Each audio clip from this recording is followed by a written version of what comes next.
ষষ্ঠীর দিন আমরা চলে গেছিলাম বাতকুল্লা ঠাকুর দেখতে। দেখো রিপম বলবে কথাটা এক্ষুনি।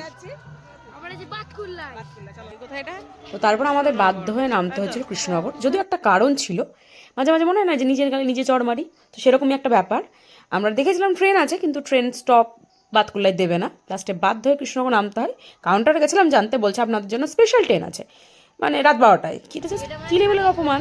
তারপর আমরা এই যে 4 গেটের রাস্তাটা, মানে টোটো ধরে আর কি কতক্ষণ গেছিলাম।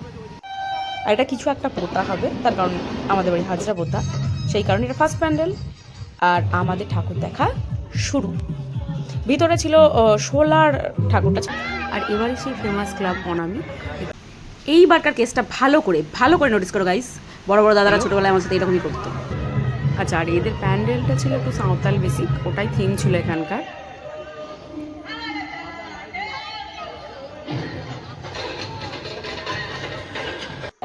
আর এরপর রিপম আর আমি আবার আন্দোলন শুরু করেছিলাম, কি যে বলছিলাম জানি না। আর এই সেই যন্ত্রণা, যেটাকে আমি ভীষণ ভয় পাই না, মানে সঙ্গে যে কী হবে এরকম একটা ভাবনা চিন্তা, যে যারা ওঠে তাদের কী হবে এরকম। আর রিপমের হাতে ছিল মানে ফোনটা, ওই ভিডিওটা করেছে পিছন থেকে। যাই হোক, আর এরপর এই কুকুরগুলোকে দেখে খুব ভালো লাগছিল। কাকুটা বলছিল যে এটা নাকি হাওয়ায় খুব নড়ে, সেই জন্য ভিডিওটা করে নিয়েছিলাম। তারপরে চলে গেছিলাম আমরা ফুচকা খেতে। ফুচকা তো খাবোই। তারপর আমাদের আবার ঠাকুর দেখা শুরু। আর বাতকুল্লা ঠাকুর তো সত্যিই সুন্দর হয় না, একটার পর একটা সুন্দর করে। আর এরপর দাদা ওই বোতলটা ধরেছিল ষাঁড়টার মুখে, যেটা নিয়ে আমরা হাসছিলাম। আর অনেক বড় ভিডিও গাইস, পরের পার্টটা কাল সকালেই আসছে। চলো টাটা।